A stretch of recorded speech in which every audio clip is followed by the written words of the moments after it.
Hello and welcome to the fourth episode of Spotlight, the podcast that looks to find and promote the best music from the grassroots left. We have more new music for you, and loading into our aural canon will be our crafting colleague Carolyn, Jack of Sonic Explorer's Advent Song, and myself, Steve, of the Inside Left YouTube channel. Brace yourself for adventure, hoist the mainsail, and set course for musical discovery as we head towards shores unknown. Carolyn, what do we have up first today? So our first song is Bug by Bleary. This is the second single from Bleary's full-length debut Little Brain, releasing in spring 2026. Across its 11 tracks, Little Brain is a thoughtful and melancholic album wrestling with finding comfort in memory, identity and intimacy. The dense guitars and soft abrasion of the band's shoegaze sound are grounded by the unique vocal interplay between Callan Dwan and Peter Mercer, whose harmonies blur into each other rather than compete. It's a debut shaped by years of labour, where the intimacy of its lyrics meet the weight of everything the band has poured into making it. Lyrically, Little Brain touches on the struggles of finding your place, sometimes literally about the nagging feeling of guilt, of not being enough, or the melancholy of forgetting a lost loved one. The themes are universal but articulated with melancholy eloquence throughout the record, a testament to the lyrical prowess of Dwan and Mercer. It can be heart-heavy but never without a comforting familiarity. Bleary's members are all active musicians outside the band, a reality that stretched Little Brain's timeline but also sharpened it. Years spent touring and collaborating fed back into the songs, deepening the band's usage of space and restraint. Little Brain emerges as an accumulation. Ideas written on futons, reworked in bedrooms, expanded in studios and refined quietly for years. It releases on May the 15th, 2026. I'm too small to keep up with your talking. Just say something real. Squashed on the sidewalk. People keep walking around me. I'm disgusting. I keep on flying into the light. I could disappear.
enjoyed the two voices in harmony, as the voices worked really well together. It's not often that I hear music where there's two voices that are one sort of masculine and one more feminine, and they work really well together. The track gives me sort of hot summer vibes. It's like the kind of track that you'd have playing in a film where someone's driving down that really long highway in America. I think it's on Route 50 or whatever it's called. You know the one. If me saying that will probably put the image in your mind. And I can identify with the lyrics somewhat, as it can be hard to feel heard and seen, or like you're in a rut at times. We're in a world where there's a pressure to constantly be productive and to consume, and it's sometimes I think it would be nice to just be a bug rather than a person. I really enjoyed this one. It's vintage shoegaze, and you can't really go wrong with it. It's, lovely vocal harmonies, like you already said, Carolyn. Big shoegazy chords. It's got an awesome big chorus, very catchy and hooky. I think the production's really bright and nice, and I really like the vibe of the track. It reminded me a lot of bands that I was listening to a lot in the 2010s, bands like Menace Beach and Gengar. The closing verse, they've got the line, "I've got a bone to pick with God, she's taken her time lately," is really cool. There's a similar line in the song Silk by Wolf Alice that I really like. And the following line, where they say, "I hoped my best would be enough," also brings to mind Wasted Days by Cloud Nothings, which basically, for me, it's touching on a lot of key touchstones of mine in a way that works really well. It ticks a lot of boxes.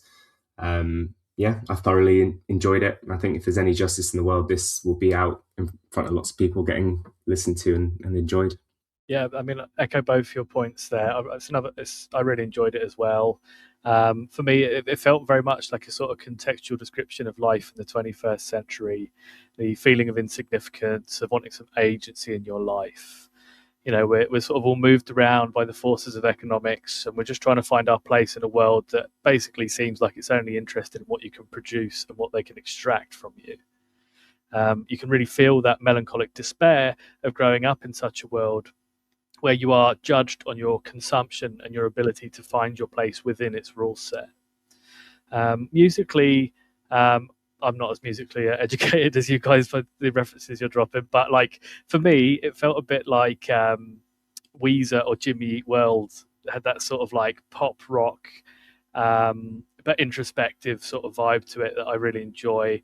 A bit of sort of punk vibe, post grunge is what I've written down in my notes. It's you can throw words at it. You kind of know the feel when you hear it. It's very accessible. It has pop sensibilities. I really enjoyed it, and it has made its way onto my precious liked playlist. So really good. Love the harmonies. I like a bit of duet vocals, so all good.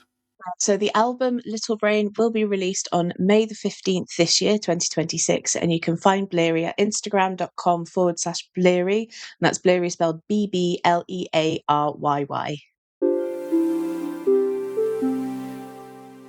Next up, we have Tales of the Upright by BMK, the first track from his album Tales of the Upright and the Electric Pulse, released November 8th, 2024. BMK is a German bassist, singer and musician born in Nairobi, raised in Washington DC, Beijing and Bonn, and this album is a double EP album showcasing his talents across both the double bass and the electric bass, collaborating with Frank Brempel, sorry if I've mispronounced that, of Blue and Green Studios, Bonn.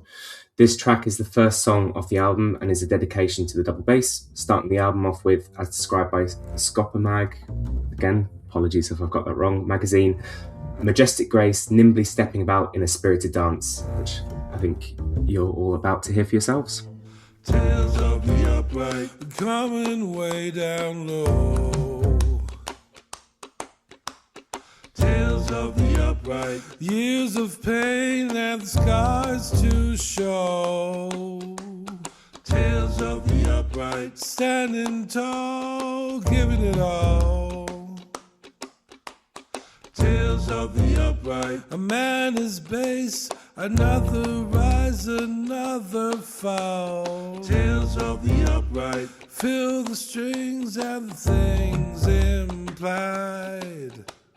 Tales of the upright, I told the truth and then I lied.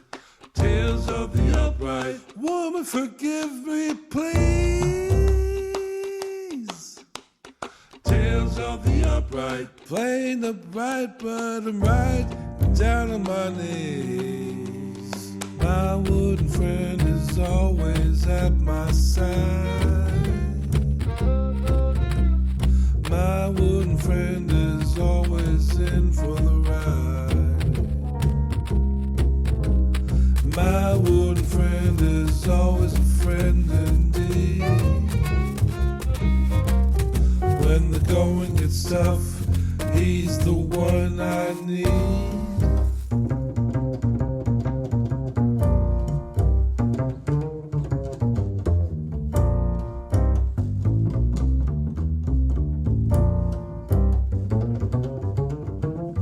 Tales of the upright, coming way down low. Tales of the upright, years of pain and scars to show. Tales of the upright, standing tall, giving it all. Tales of the upright, a man is base, another rise, another fall. Tales of the upright, let's conclude this song. Tales of the upright, base is the place, I knew it all along. Tales of the upright, my heart, my soul, my whole life story. Tales of the upright resonates within this big brown body. My wooden friend is always at my side. My wooden friend is always in for the ride. My wooden friend is always a friend indeed. When the going gets tough, he's the one I need.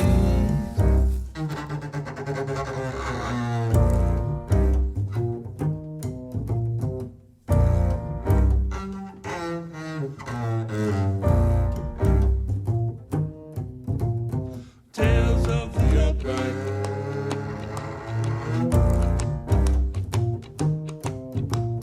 Tales of the upright.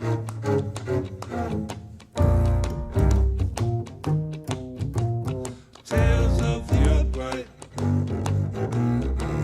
I found this particularly interesting, coming at this having also recently listened to Honora by Flea, his first solo album, Flea of Red Hot Chili Peppers, which is a jazz album where he's playing trumpet. It's a very strange album, but it's quite. I enjoyed it.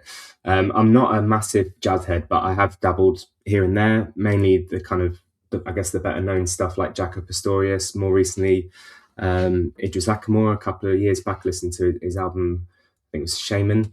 I don't know enough to know the different subgenres and the differences, but this feels a lot more different to those sorts of things. It feels more old school, the sort of thing you'd hear in a smoky jazz bar in the 50s maybe.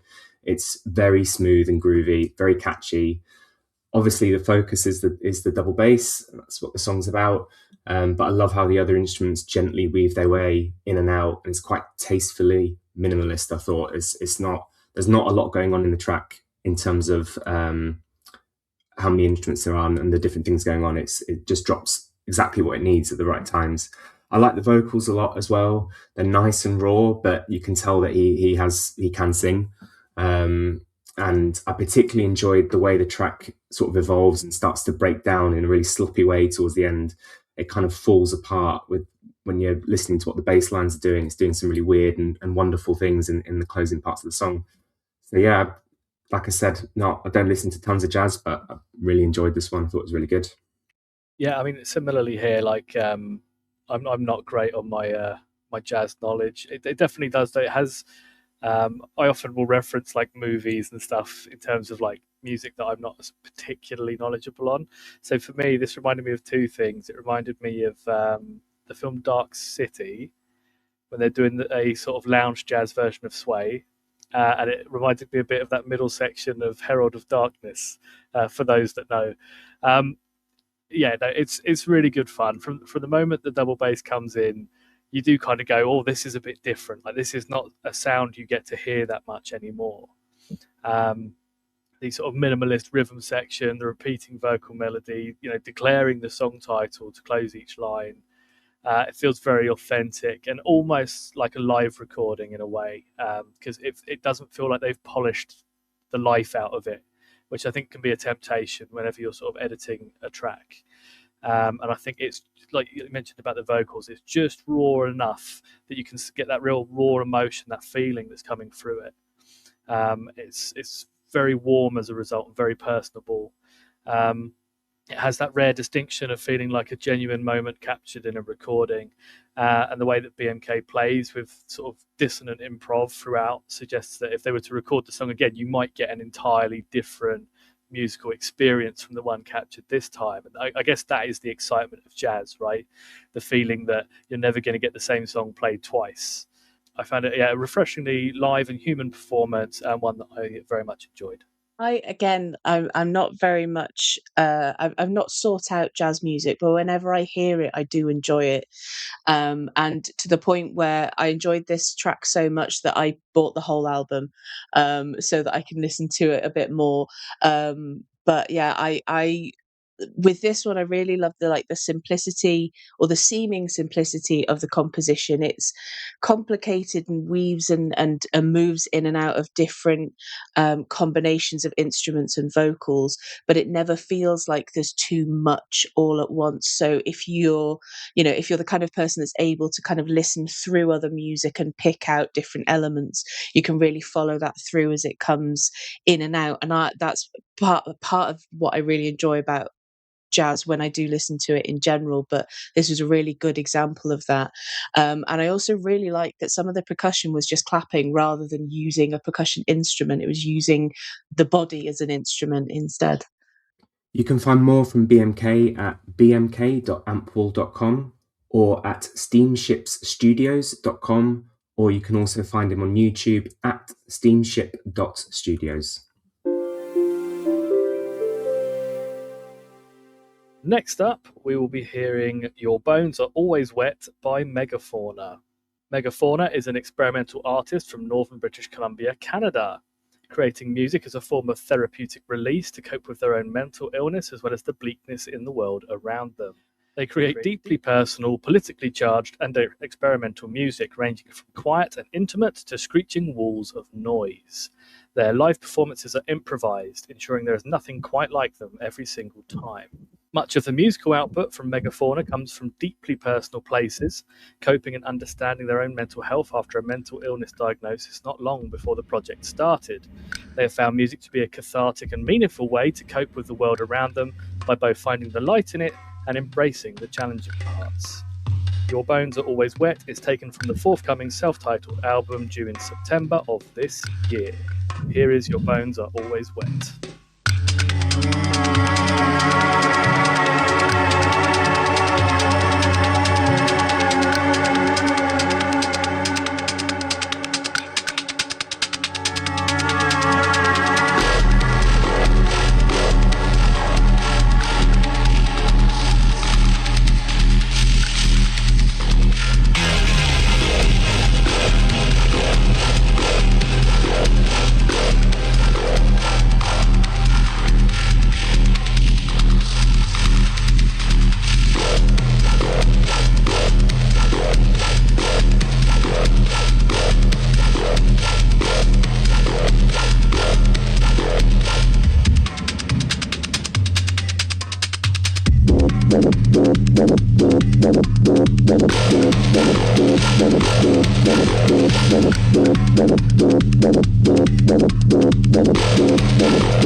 So this track to me feels like a journey into anxiety, throwing constantly shifting soundscapes at the listener and challenging them to sort of parse the different elements and decipher the meaning in between the throbbing bass, the distorted samples, and the eerie pads. It feels to me as much a musical expression of discomfort as it is a challenge to the listener to experience this very personal sensation with them, a sort of shared cathartic experience. Some parts of this song sound like they are being heard from another room, and then will be followed by an acerbic burst of high-frequency noise that cuts through like a chainsaw, and it just feels like someone trying to throw the listener off balance and keep them from growing too comfortable with what they're experiencing. Whilst I can't say that I'll be adding it to any of my easy listening playlists, I am glad to have heard and experienced it, and to have been reminded that my bones are indeed always wet. Yeah, the title of the track is one of those things that you kind of but you don't really think about. Like, your bones are always wet, and if they're not wet, something has definitely gone wrong. I enjoy a silly title like that, or a joke, or something that makes you think in that way. Like, yeah. The track itself, though, I really like it. The kind of the post-apocalyptic vibes. I feel like it's something that could work well in like a video game of, like, if they made a video game of Tank Girl. And now that I've said that, I'm wondering if there is a Tank Girl video game and I just don't know about it. But, something along those lines, it feels like that would fit in quite well. And in fact, I actually anticipated it being a much longer track, because I think it's 3 minutes something. It's not an awfully long one, but I listened to it twice because I wanted more. I wish it was a longer track. Yeah, I feel exactly the same. I could listen to that for twice as long easily and keep going. It's over before you realise. But I think it's good. It's good when it leaves you wanting more. I think compared to the other two tracks we've had today, I mean, those ones are quite firmly in their like genre boxes. I feel like they play it quite straight, which is great. There's absolutely a place for music like that, and they still played with the genre tropes in interesting ways. But this one scratches my experimental itch for sure. It's quite out there. As soon as those washed out lo-fi pads come in, I knew like this was right up my street. And then you had the belchy, roiling bass lines kicking in as well, and it just got better and better as it got on. I think Megafauna makes really great use of reverb and space as well. You really feel like you're in there with the music. It's not just something you're listening to, you're experiencing it. And there's just enough harmony dropped in from the sparse chords that pulls everything together. So it isn't just noise. I can see this soundtracking some trippy video game or film sequence where your main character's traversing through some warped, off-kilter dimension. The lines are all wrong, the angles don't make sense, and everything is shifting unpredictably around you. And yeah, I loved it. If you enjoyed it too, you can find out more from Megafauna at www.themarsh.ca. Thank you all once again for coming along on this voyage of musical discovery and experiencing the enigmatic Bleary, the intimate grooves of BMK, and the dissonant soundscapes of Megafauna.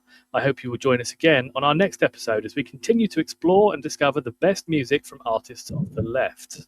So We Create Together is a place for left creators to come together, share ideas, collaborate and support each other. Whether you're a writer, painter, sketch artist, comedian, songwriter, photographer, or any creative medium, we believe that left art should be celebrated and amplified.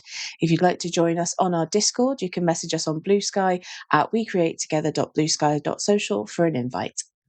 We'd love to hear your stuff or see your art if it's of a non-musical format as well. So on Blue Sky and on our Podbean page, you'll find a link to our submission form.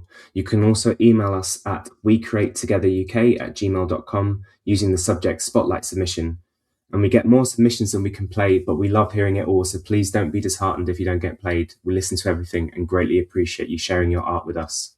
Keep supporting Lefty Art, folks. Take care and be kind, comrades. We will see you again very soon.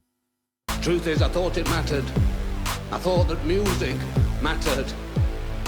But does it bollocks? Not compared to how people matter.